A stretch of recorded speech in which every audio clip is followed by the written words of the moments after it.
Bien, les había dicho que vamos a comenzar una nueva serie de lecciones. Y esa serie de lecciones tiene que ver con la vida de José, que fue hijo de Jacob. Jacob, hijo de Isaac, Isaac, hijo de Abraham. Miren, la historia de José es una historia llena de sufrimiento, ángeles, y dolor. Pero a pesar de ello, también es una una historia de la vida de él, también llena de paciencia, constancia, valor, rectitud, santidad, gracia, misericordia, amor y confianza. Todas estas virtudes las iremos conociendo en la vida de José para nuestro beneficio y edificación en nuestro espíritu. Todo esto que acabo de mencionar lo vamos a ver aquí en esta serie de lecciones acerca de la vida de José. Vayamos al libro de Génesis, capítulo 37. Primer libro de la Biblia, Génesis, capítulo 37.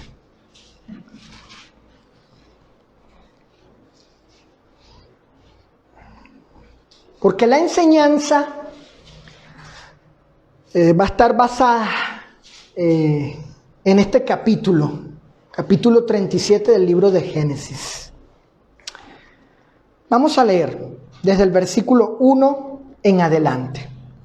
Fíjate, Saulo, vamos a leer aquí.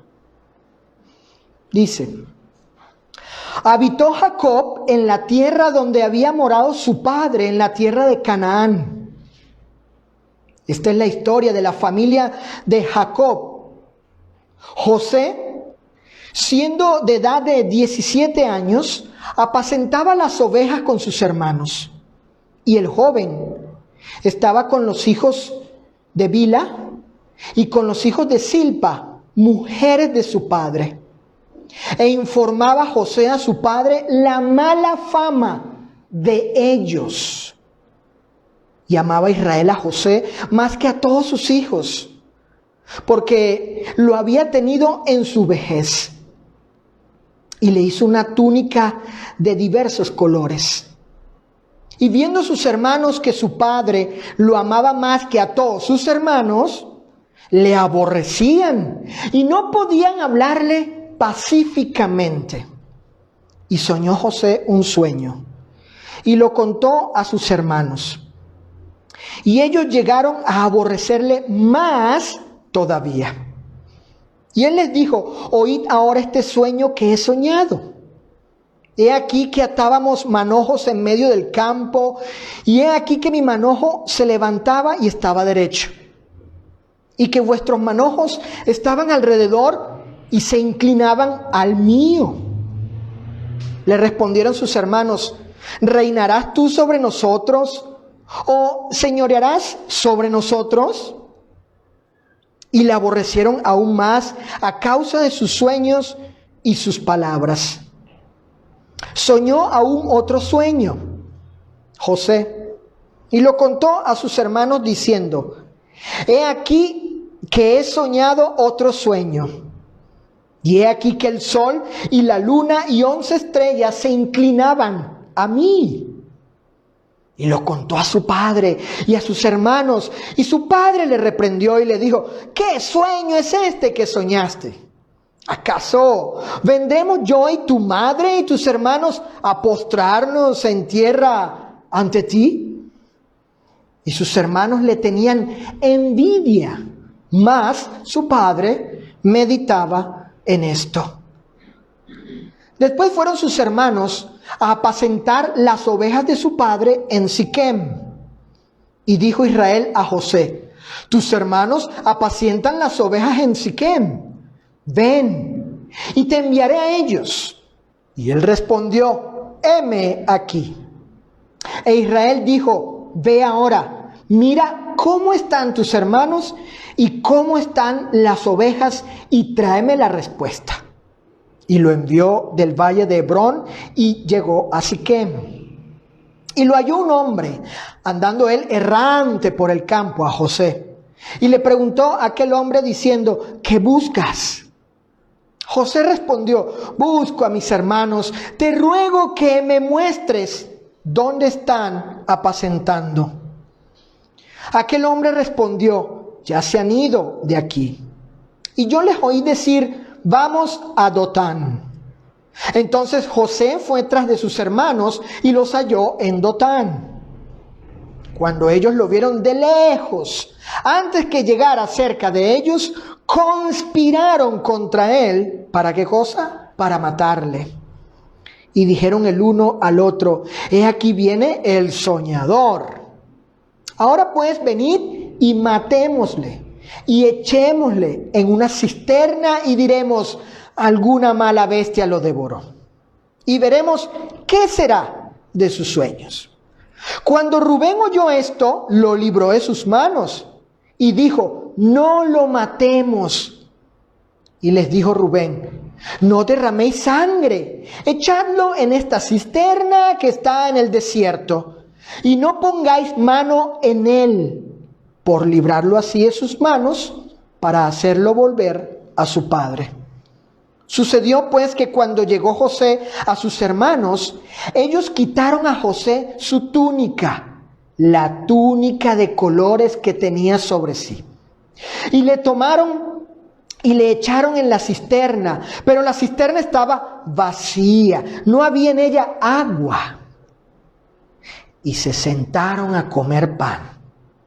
Y alzando los ojos miraron, y he aquí una compañía de ismaelitas que venía de Galaad, y sus camellos traían aromas, bálsamo y mirra, e iban a llevarlo a Egipto. Entonces Judá dijo a sus hermanos: ¿qué provecho hay en que matemos a nuestro hermano y encubramos su muerte? Venid y vendámosle a los ismaelitas, y no sea nuestra mano sobre él, porque él es nuestro hermano, nuestra propia carne. Y sus hermanos convinieron con él, estuvieron de acuerdo pues. Y cuando pasaban los madianitas mercaderes, sacaron ellos a José de la cisterna y le trajeron arriba y le vendieron a los ismaelitas por 20 piezas de plata. Y llevaron a José a Egipto. Después Rubén volvió a la cisterna y no halló a José dentro, y rasgó sus vestidos y volvió a sus hermanos y dijo: el joven no parece, y yo, ¿a dónde iré yo? Entonces tomaron ellos la túnica de José y degollaron un cabrito de las cabras y tiñeron la túnica con la sangre. Y enviaron la túnica de colores y la trajeron a su padre y dijeron: fíjense, esto hemos hallado. Reconoce ahora si es la túnica de tu hijo o no. Y él la reconoció y dijo: la túnica de mi hijo es. Alguna mala bestia lo devoró. José ha sido despedazado. Entonces Jacob rasgó sus vestidos y puso cilicio sobre sus lomos y guardó luto por su hijo muchos días. Y se levantaron todos sus hijos y todas sus hijas para consolarle. Mas él no quiso recibir consuelo y dijo: descenderé enlutado a mi hijo hasta el Seol, es decir, el lugar donde van los espíritus de los muertos. Y lo lloró su padre, lo lloró. Y los madianitas vendieron a José en Egipto a Potifar, oficial de Faraón, capitán de la guardia. Hoy vamos a ver la primera lección de esta serie acerca de la vida de José. El El título de esta primera lección, Roberto, es Cuando tu propia familia te aborrece.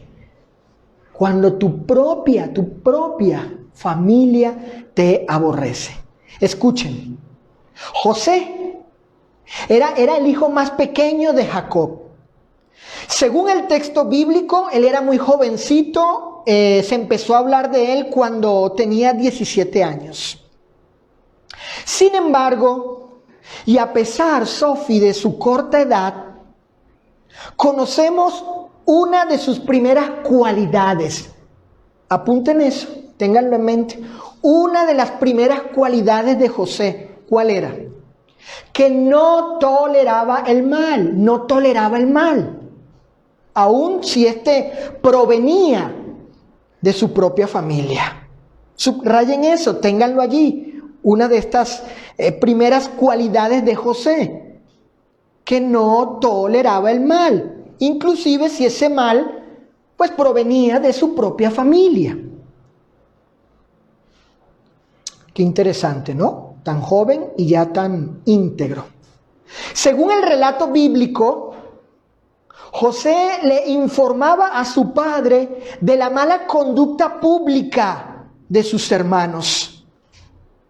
¿Qué demuestra esto? Esto demuestra la clase de carácter, de personalidad que tenía José. Sin duda alguna, debemos concluir que él conocía la ley del Señor y había decidido desde muy joven, 17 años, desde muy joven, él había decidido vivir en rectitud e integridad. Rectitud e integridad. Miren, José disfrutaba del amor o del cariño abundante de su padre. Él era un ser amado por su padre, porque, según el relato bíblico, José fue concebido ya en la vejez de Jacob.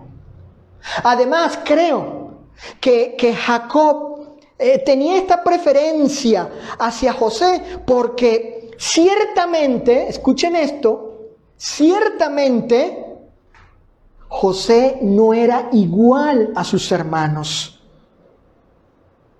Ellos ya habían dado evidencia de qué clase de hombres eran. Pero José, otra vez, y subrayen eso, fíjate, Saulo, José era diferente, no era igual a ellos. A pesar de que José le tocó vivir cosas terribles de parte de sus hermanos desde muy joven, aún así, él pudo experimentar el genuino amor de su padre. Pero escucha esto, Juani. Él pudo experimentar con conciencia el auténtico amor de su padre, pero por un tiempo, porque ese amor se lo arrebataron, se lo quitaron. ¿Quiénes? Sus hermanos. Sus hermanos le quitaron a José el seguir disfrutando del amor auténtico, genuino de su padre, por la maldad de ellos, por la envidia de ellos. Le arrebataron a José y también a Jacob el que se amaran mutuamente. Eso hace el mal entre los hombres, inclusive dentro de la familia. Sin embargo, escúchenme, tal amor del padre despertó en sus hermanos un sentimiento de odio intenso hacia José. Ellos llenaron su corazón con este sentimiento contra él. Hay que aclarar que eso no significa que Jacob no amase a sus otros hijos. Escuchen, pero José era diferente en su carácter. Él era diferente en su carácter. Mientras sus hermanos tenían mala conducta, José era piadoso en su manera de ser y no les toleraba su mal comportamiento, ni se hizo copartícipe con ellos en sus males. ¿Vieron que era diferente José a ellos? De hecho, y como consecuencia de esta preferencia de Jacob hacia José, fíjense, los hermanos le trataban de una manera agresiva o violenta al joven José, sus hermanos, por esa preferencia del amor del padre hacia él, por ser él un hombre distinto, una persona con un carácter distinto. Es más, y según los versículos del 5 al 8, el aborrecimiento contra José aumentó, creció, la hostilidad se acrecentó contra él por parte de sus hermanos. Según el versículo 11, la Escritura nos revela que el sentimiento que originó este aborrecimiento fue la envidia. Subrayen eso, la envidia, un celo amargo por parte de sus hermanos a José. De hecho, ellos no tenían una razón como tal de parte de su hermano para sentir esto contra él, no. Entonces cabe preguntarnos, ¿qué mal hizo José para recibir este odio por parte de sus hermanos? Ningún mal hizo él, y menos a sus hermanos. José solo fue amado por su padre. Él solo era del carácter que había decidido ser. Él decidió ser un joven íntegro. Él solo expresó lo que sus sueños decían. Y lo expresó cuando el Señor le dio esos sueños, esas revelaciones en sueño. José nunca tuvo una actitud de arrogancia, jactancia u orgullo por ello. Nunca. No obstante, y a pesar de todo esto, escuchen lo siguiente. A pesar, fíjense, tengan esto en mente y subrayenlo allí. A pesar de este trato de sus hermanos para con él, nunca vemos en José una actitud de ira, de rabia, de enojo de parte de él hacia sus hermanos. No vemos en José una actitud de desquite o venganza hacia ellos. No. Ciertamente José era de un corazón distinto, de un espíritu distinto, de un carácter distinto. ¿Y saben quién lo sabía? El Eterno. Dios sabía eso. Sabía quién era José, realmente. Ahora bien, según los versículos del 12 al 36, la situación de José por parte de sus hermanos se agravó o empeoró en gran manera. Aquí podemos observar cómo la envidia y consecuentemente el odio hacia José llevaron a sus hermanos ¿a qué cosa? ¿A qué cosa llevaron? Este sentimiento de envidia y en consecuencia de aborrecimiento, odio hacia él, llevaron a sus hermanos a cometer varios y terribles pecados. Esto demuestra la clase de personas que ellos eran y de cómo la envidia y el aborrecimiento sin control hace ¿qué cosa? Hace que las personas actúen tan maliciosamente contra otros. Inclusive aquellos que son familia. El pecado y el mal no hace acepción de personas y convierte aún a los seres queridos en nuestros peores enemigos. Observemos ahora lo que José tuvo que enfrentar, 1, 2, y sufrir por parte de sus hermanos a causa de la envidia y el aborrecimiento que le tenían a él. Dice el relato bíblico, Sofi, que su padre Israel le dio una orden a José. Y este la acató sin titubear, a pesar de saber muy bien la hostilidad de ellos hacia su persona, la de sus hermanos. Escuchen, definitivamente se requería valentía para afrontar esta orden. Claro, porque el papá le dice: ve a buscar a tus hermanos en cierto lugar distante. Y José sabía cómo lo trataban, cómo eran de hostil, ¿no? Para con él, cómo no había un trato amable hacia él. Y su papá le dice: ve y busca a tus hermanos y dime qué están haciendo. Por eso digo que se requería valentía de José acatar esta orden. Miren, con esto observamos este aspecto del carácter de José. Apunten, para los que están apuntando, y escuchen.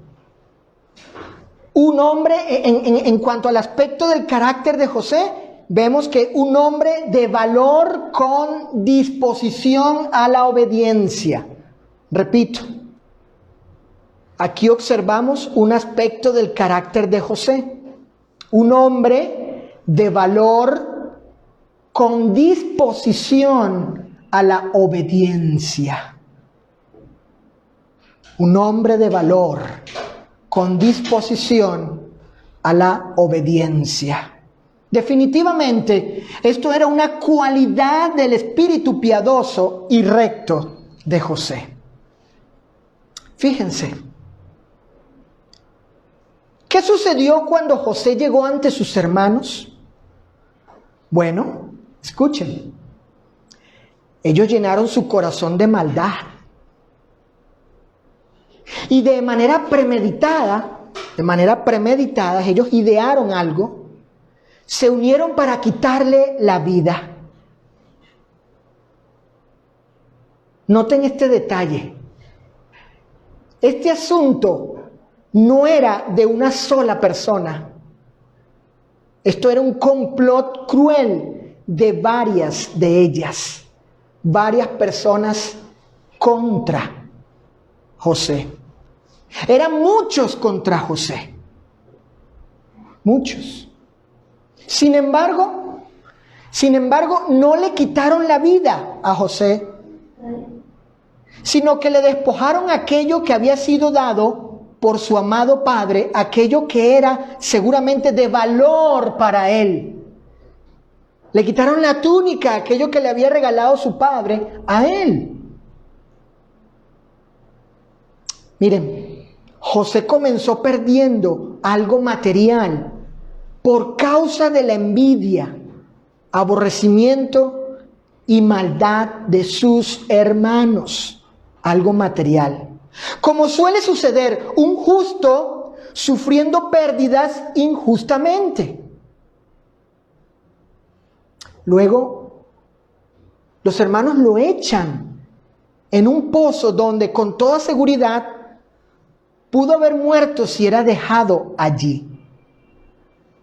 Luego, y con toda frialdad, escuchen este detalle, lo toman, no lo matan, lo echan en el pozo, en la cisterna, no tenía agua, y que, bueno, si lo hubieran dejado ahí seguramente habría muerto. Pero ¿qué hacen ellos? Después que echan a José en el pozo, producto de la envidia que le tenían, que querían acabar con él. Escuchen esto, para que vean la clase de hombres que eran sus hermanos. Fíjate, Antonio, ¿qué hacen ellos? Bueno, ellos con toda frialdad se sentaron a comer pan, como si nada hubiese, está ocupado Saulo, como si nada hubiese sucedido, como si nada estuviese pasando allí en ese momento, como si no hubiesen planeado una maldad contra su hermano. Está José allí en el pozo y ellos comiendo como si nada. Miren, si vamos al capítulo 42 de Génesis, vayan al capítulo 42 de Génesis y leen el versículo 21. Vamos a conocer lo que confiesan allí sus hermanos más adelante, y eso lo vamos a ver después. Lo que confiesan pasaba mientras ellos estaban comiendo pan y José estaba allí en el pozo, en la cisterna. Dice Génesis 42, verso 21. Y decían el uno al otro, de los hermanos de José: verdaderamente hemos pecado contra nuestro hermano. Fíjense, pues vimos la angustia de su alma cuando nos rogaba y no le escuchamos. ¿Vieron? Por eso ha venido sobre nosotros esta angustia. José estaba allí en el pozo y mientras sus hermanos, de manera indolente, frívola, maliciosa, comían pan, su pobre hermano, allí, en esa cisterna, en ese pozo, dicen ellos mismos, más adelante dicen, nos rogaba, oíamos la angustia de su alma. ¿Qué estaría diciendo José? Sáquenme. ¿Por qué me hacen esto? No me maten. Porque seguro oía él lo que tramaban ellos contra él. Y ahí estaba José rogando a sus hermanos. Otra vez, vimos la angustia de su alma cuando nos rogaba. ¿Y qué no hicieron? No le escuchamos. ¡Qué crueldad la de estos hombres! Escuchar los gritos de angustia de su hermano y tratarlo como muerto. Es más, fíjense, no solo ellos eran de esta barbarie, sino que también se autoengañaban. Escuchen esto, se autoengañaban creyendo que podían instituir su propia moralidad, convenciéndose que dejar de hacer un mal mayor y hacer uno menor, bueno, no serían tan culpables contra su carne. Claro, porque ellos dijeron, pues no lo matemos, el mal mayor, matarlo, el mal mayor. Hagamos algo menor, un mal menor, vamos a venderlo. Ellos allí establecieron una regla de moralidad falsa para no sentirse tan culpables. Tan culpables.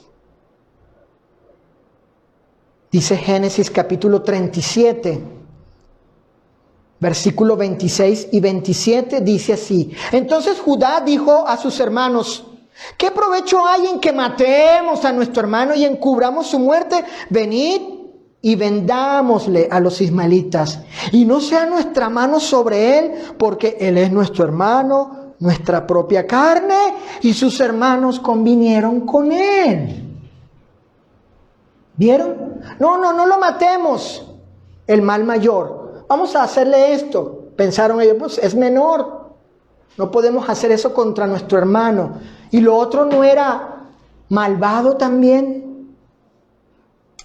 Entonces, así, y siguiendo su falsa moralidad, escuchen esto, siguiendo su falsa moralidad, pensaron que no serían tan malos al no matarlo, sino simplemente venderlo como esclavo. Y así sucede, así hace la gente hoy también. Establece sus estándares de moralidad. No voy a hacer esto porque creo yo que es muy malo, pero esto no es tan malo, pero sí lo hago. Y así piensan que no son tan malos. Porque hacen un mal menor, según. Después, dice el relato bíblico, lo vendieron como si no tuviese ningún valor para ellos, como un esclavo, por menos de 200 pesos mexicanos. Increíble. Vendieron a José, su hermano, un ser humano, por menos de 200 pesos mexicanos actuales. Claro, a José ya lo habían matado en el corazón de ellos. Y ya no importaba lo que hacían con él. Entonces, y para cubrir el mal que habían llevado a cabo contra José, fabrican un hecho que nunca sucedió y así engañar a su padre, ocultándole la verdad de sus malos actos. Observen cómo ellos van de mal en peor. Van de mal en peor. Es así pues que su maldad está afectando a otras personas. Lastimó a José y lastimó a su padre. Sus sentimientos fueron heridos, los de ambos, lacerados o trastocados por poco más de 30 años por estas viles acciones de sus hermanos. 30 años hicieron sus hermanos hacer sufrir a Jacob y a José. Jacob siempre lloró a su hijo, siempre le lloró. Miren, pero la crueldad de ellos no tenía saciedad. Estos hijos de Jacob, hermanos de José, se convirtieron en hipócritas, cínicos y descarados. Al procurar consolar a su padre, ¡oh padre! ¡Padre! Consolarle del luto que guardaba de José, cuando en realidad ellos mismos habían provocado su desaparición. Dice en mi país, qué cara dura, qué cara de tabla. O sea, qué cínico, qué descarados, falsos, hipócritas. Sí, Padre, estamos contigo, dolidos por la muerte de nuestro hermano. ¿Y quiénes habían provocado su desaparición? ¿No habían sido ellos? Fíjense cómo la gente, cuando su corazón se llena de maldad, cómo va de mal en peor. Fingiendo aquí empatía, fingiendo aquí nobleza hacia su padre, fingiendo, mejor dicho, aquí que sentían compasión de él. No era cierto eso. Eran descarados ellos, cínicos, hipócritas.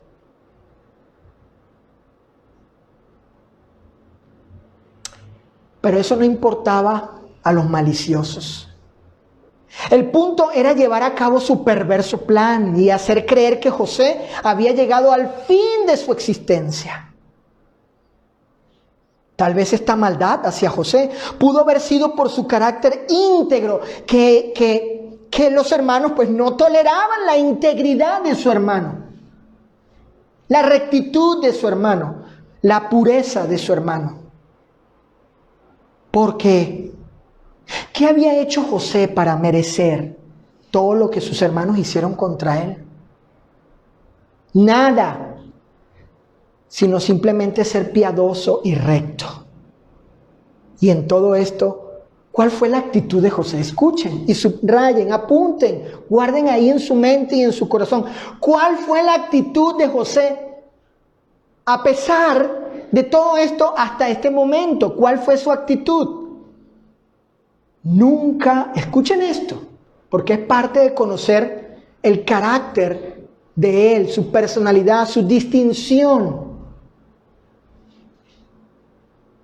Nunca observamos una respuesta violenta de José.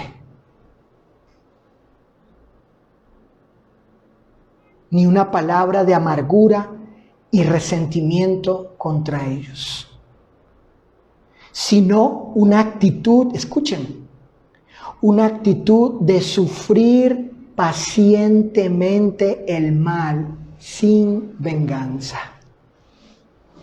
¿Qué carácter el de José? ¿Qué carácter? Digno de considerarse y de buscar imitarle.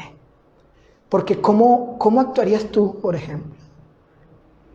¿Cómo actuarías tú o yo en una situación así? ¿Cómo reaccionaríamos? Ángeles, ¿cuál sería tu respuesta? Pero nunca observamos en José una acción violenta de él, ni una palabra de odio, ni maldición alguna, ni resentimiento contra ellos, ni amargura, sino una actitud de sufrir pacientemente el mal sin venganza. Qué carácter el de José, ¿no? Qué personalidad. Miren, noten este detalle. José estaba solo, ¿cierto? Estaba solo ahí. Él estaba allí solo enfrentando toda esta situación contra sí mismo. Pero en realidad ¿estaba solo? No, no estaba solo. El Señor estaba allí con él. Dice la Escritura en Hechos capítulo 7, verso 9. Escuchen el texto, apúntenlo y luego lo leen. Dice la Escritura, Esteban, un discípulo de Jesús, estaba hablando de la historia de José y él les dice a sus oyentes, miren lo que le dice Esteban a sus oyentes. Los patriarcas, los hermanos de José, movidos por envidia, vendieron a José para Egipto. Pero escuchen lo siguiente. Pero Dios estaba con él. ¿Vieron? Dios estaba con él. Y lo sabemos por cómo terminó la historia, cómo se desarrolló y cómo terminó. Pero, Susana, pero ¿cómo así? Si el Omnipotente estaba allí con él, ¿por qué no intervino y providencialmente ayudó y protegió a José? ¿Verdad? ¿Cómo pudo permitir que José, un justo, padeciera todas estas cosas? Escuchen, bueno, eso es lo que parece, es lo que aparenta que Dios no estaba allí con él y que su no intervención, la de ayudarle, su no intervención era injusta aparentemente. De hecho, creo que José pudo haberse preguntado lo mismo. ¿Dónde está Dios? ¿Está conmigo? ¿Por qué me permite que me pase todo esto? Sin embargo, y con la vida de José, aprenderemos, porque apenas es la primera lección, en la medida que vayamos desarrollando acerca de su vida, aprenderemos que la no intervención de Dios para librarlo del mal y del sufrimiento de la gente perversa no significó. ¿Qué no significó?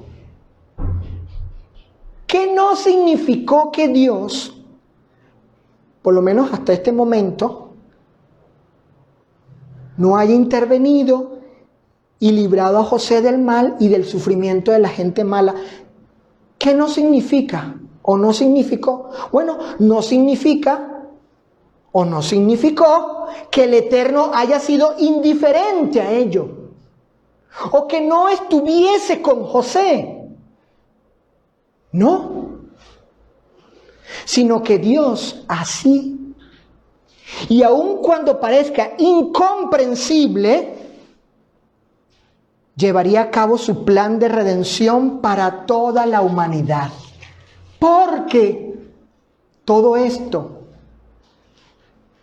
que Dios estaba permitiendo en la vida de José, todo esto tenía un propósito más excelente y glorioso que solo librar a José del mal y del sufrimiento temporal. Había un propósito más excelente y glorioso, repito, que solo librar a José del mal y del sufrimiento temporal.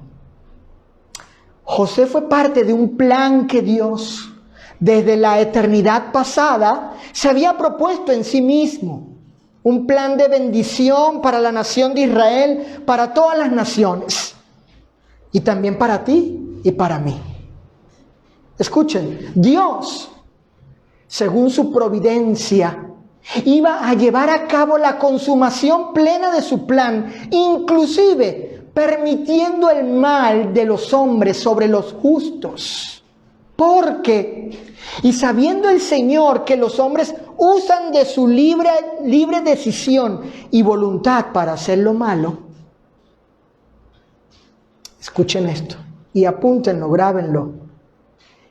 El Señor siempre hará que todo sea encaminado finalmente para bien. Todo, además, para su gloria y alabanza.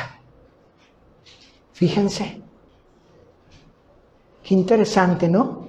Repito, todo esto tenía un propósito más excelente y glorioso que solo librar a José del sufrimiento, del padecimiento temporal. José era parte de un plan que Dios se había propuesto desde la eternidad pasada. Y según su providencia, la de Dios, Él iba a llevar a cabo la consumación plena de este plan. Total.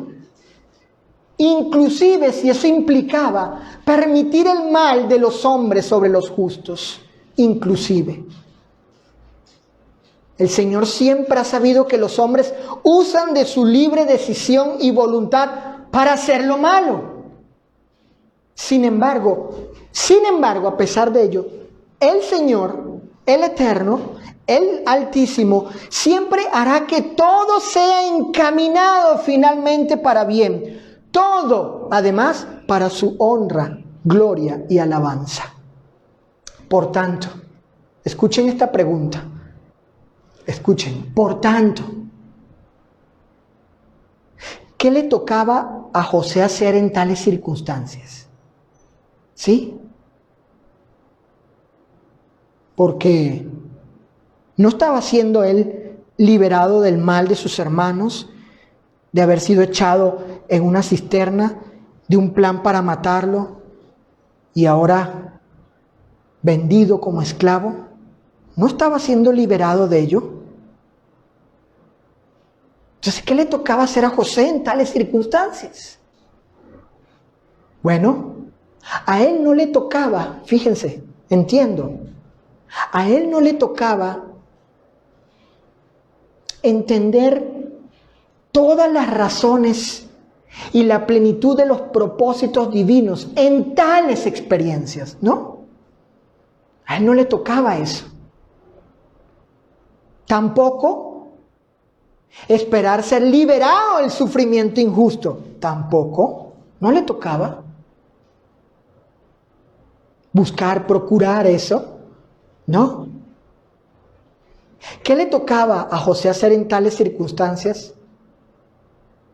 A él le tocaba continuar manteniendo su integridad.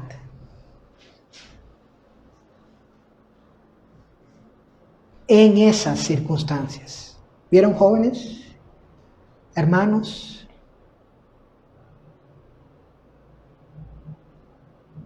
A veces oramos para ser liberado de los males y las pruebas y el mundo malo y la injusticia, cuando el plan de Dios es otro. ¿Qué le tocaba a José?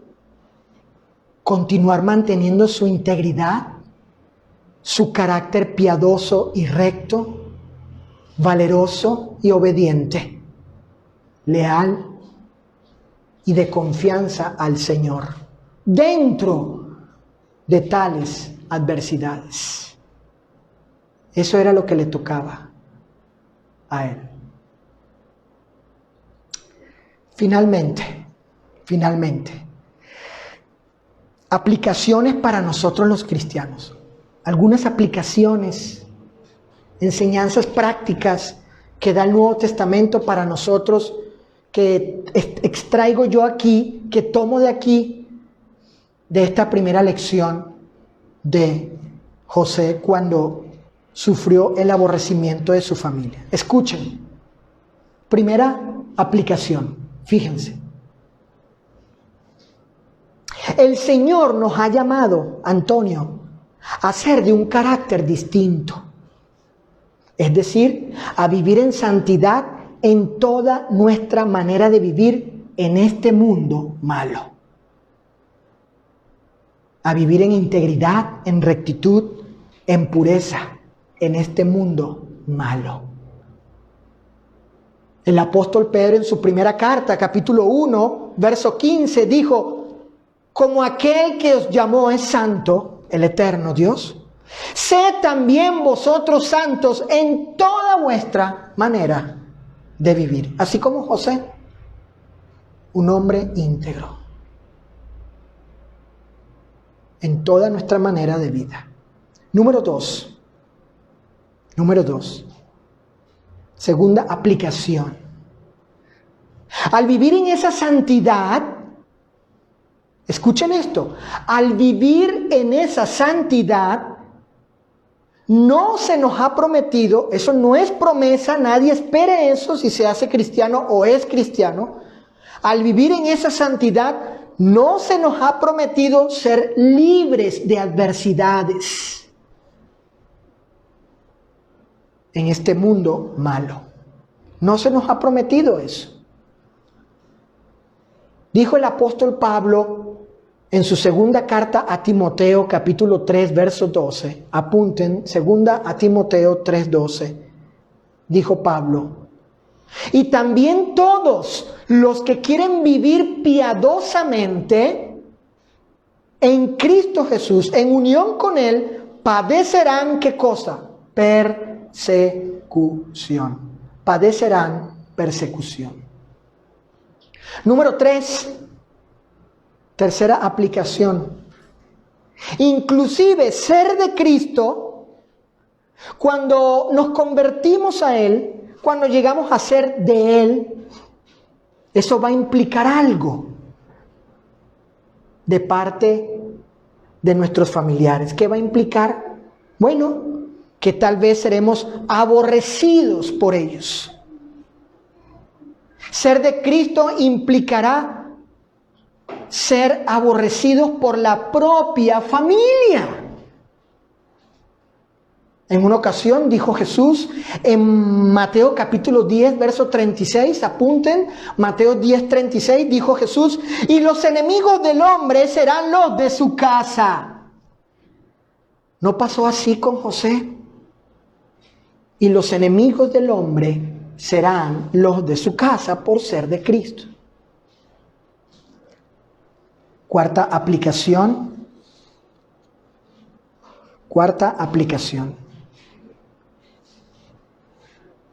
Sin embargo, y a pesar de esto que hemos escuchado, se espera de nosotros que soportemos el mal con paciencia mientras hacemos el bien. Es decir, si estamos en circunstancias así, el apóstol Pedro en su primera carta, capítulo 2, verso 20, primera de Pedro 2, 20, nos enseña que debemos soportar el mal con paciencia mientras al mismo tiempo hacemos el bien. Escuchen Escuchen el pasaje. Si sufren por hacer el bien y lo soportan con paciencia, 1 de Pedro 2:20, Dios se agrada de ustedes. ¿No vimos eso en José? Lo vimos en él.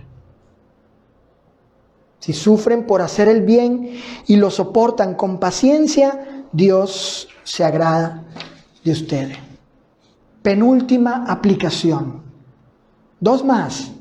Número 5. De hecho, parte de esos males que podamos recibir, experimentar en este mundo, parte de esos males es por la envidia de los hombres. Dice Proverbios capítulo 27, verso 4. Proverbios 27, 4 dice: cruel es la ira e impetuoso el furor, mas ¿quién podrá sostenerse delante de la envidia? ¿O de la persona que envidia? Recordarán que Jesús fue entregado porque le tuvieron envidia. Pilato dijo, sabía que por envidia le habían entregado al Señor a la muerte. Parte de los males que tal vez nos toque vivir de parte de los hombres es porque te tienen envidia, nos tienen envidia. Y número 6, última aplicación. Escuchen. Aunque no entendamos todas las cosas negativas que puedan pasarnos, inclusive siendo piadosos, justos y fieles al Señor, aunque no entendamos todas esas cosas malas, Jesús nos pide que confiemos en Él y seamos valientes en las circunstancias difíciles de este mundo. En una ocasión dijo Jesús a sus discípulos: en esta tierra le abundarán siempre las pruebas y las tristezas. ¿Vieron? ¿Vieron la franqueza del Señor en decirnos cómo es el asunto, la vida en este mundo? En esta tierra les abundarán siempre las pruebas y las tristezas, pero no teman, sino confiad, porque yo he vencido al mundo. ¿Qué está pidiendo Jesús aquí? Pide que no ignoremos que esas cosas vendrán, como le sobrevinieron a José. Pero igual que José, Jesús pide: no teman, no desmayen, no se agüiten, sino confíen. Confíen, porque yo he vencido al mundo. Y solo en Él somos más que vencedores, dijo Pablo. Juan 16, 33. Allí dijo Jesús estas palabras en Juan 16, 33. Y Pablo dijo las que mencioné. Y solo en Él somos más que vencedores.